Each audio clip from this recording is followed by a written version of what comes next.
All right, hello everybody. Welcome to another episode of Sonya Maya Psychology. Today I'm going to be reacting to some embarrassing and funny smeg stories that were sent to me via DM, via my request. Hopefully not too explicit because, not trying to get demonetized or whatever, but I find it very important to talk about smegs and make it more acceptable in society to destigmatize these conversations.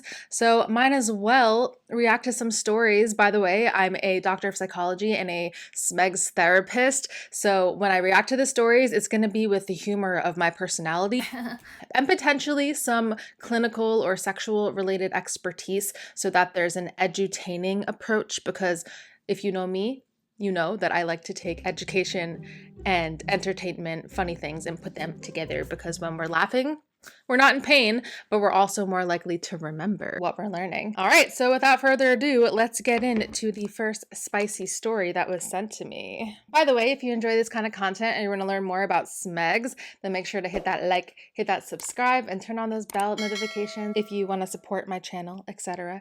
Thank you very much. All right, so this individual said, "Oh boy, I got one from high school. I was hooking up with a girl at a house party where the bed was so loud I was given the nickname the washing machine." That's really funny because, yeah, washing machines, they can be loud sometimes, and then sometimes when they'll go on that one cycle where it's just like all over the place and you're like, whoa, what's going on over there? So yeah, I'm trying to think of how the bed would make a sound similar to a washing machine, but it totally could happen. I mean, this isn't so bad. Yes, you're just going down the hallways in high school and everyone's like, oh, look, it's the washing machine. Hey, look. But, might as well call you Mr. Clean. All right, so here we go. Another one, spicy time story request. We were in the act. I like calling it the act. She was riding me. Grinding, not bouncing. Okay, thank you for the specification. Everything was extra wet, so that was mostly what you could hear. I know what he's talking about. He's talking about that macaroni and cheese, Cardi B and Megan Thee Stallion explained it the best. Macaroni in a pot, that's some wet and good. I think that's what he heard. The mac and cheese. Dang, now I want mac and cheese. As sometimes happens, some air. Okay, this isn't me not knowing how to read. The way he phrased this is interesting. As it sometimes happens, I think he's trying to say, some air escaped from her vajayjay, making a quacking sound. I looked up at her and said, Aflac. Oh, like that one annoying duck on those commercials. And then she laughed, but somehow was still mad at me. Okay, she's probably mad at you because she felt embarrassed. This is what is referred to as a queef, as I'm sure a lot of you know. I've never actually thought of it as a quacking sound. Quack, quack. But it could sound like that. There's queefs in various forms, and it's completely normal and natural for someone to have a queef during the act or during a workout or just in general. It always makes me think of the Queef sisters from South Park. I think it depends on the dynamic in the relationship, how much someone's going to be comfortable with you making a joke about the queef rather than letting it go. But yeah, I wonder if they're still together. So yeah, thank you for sharing that story. Yeah, that's funny. Commercial references. Gotta love them. Back in college, I was doing the deed with a friend as part of a no strings attached fling. Suddenly, her dorm roommate knocked on the door and my friend said, "Just a minute." But the roommate thought that she heard "come in." So we barely had time to cover ourselves under the sheets by the time she opened the door and walked in. And, gotta love a friends with benefits as long as the communication is good, because we don't like situationships. But anyways, okay, so her roommate walked in on you. Yeah, that's never a great feeling. I think a lot of us have been through that situation, but I'd rather be a roommate than a family member. You know what I'm saying? Laughing my ass off, so, with 2 O's, embarrassing. But I had a huge O and I squirted and farted at the same time. And then monkey face emoji. Oh. Okay, interesting.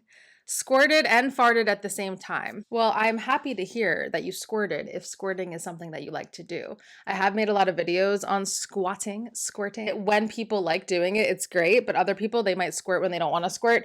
But I have a feeling most people don't want to fart if they feel like they can have control over it.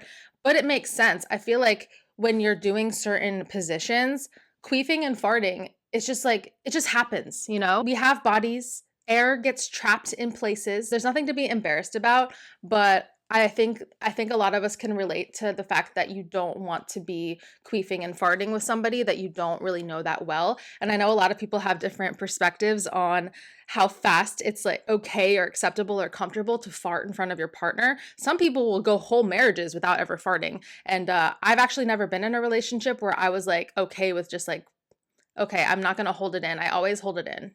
So you let me know below. Do you hold in your farts?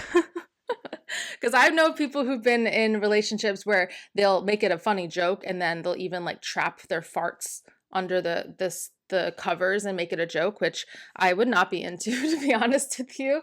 But everyone has a different preference. I mean, it's kind of along the lines of when you are having, it's kind of the same conversation as like, are you comfortable pooping in front of your partner, right? And I would say not until marriage, maybe, if ever, right? But yeah, thank you for sharing that. It happens. Okay, so here's another sex story. So basically, I used to be really into the fetish of bringing food into sex. Hey, okay. It reminds me of the bridesmaid scene with the sandwiches at the end. You know what I'm talking about? See how my flap opens? Oh yeah, that's... So like putting caramel and chocolate syrup on my partner's body and licking it off. Hot. I used to do that in high school with one of my girlfriends. So one time I did that, but I put it down by her pussy and went to go eat her out. But when I came back up, there was chocolate all around my mouth and she started laughing her ass off. This was with a previous partner of mine. Okay, so you had chocolate all around your mouth, you know? Not like a milk mustache, but like a chocolate beard and stash, you know? Came up looking like that kid from Willy Wonka, the one that would always overeat and ended up turning into a blueberry, if I'm not mistaken.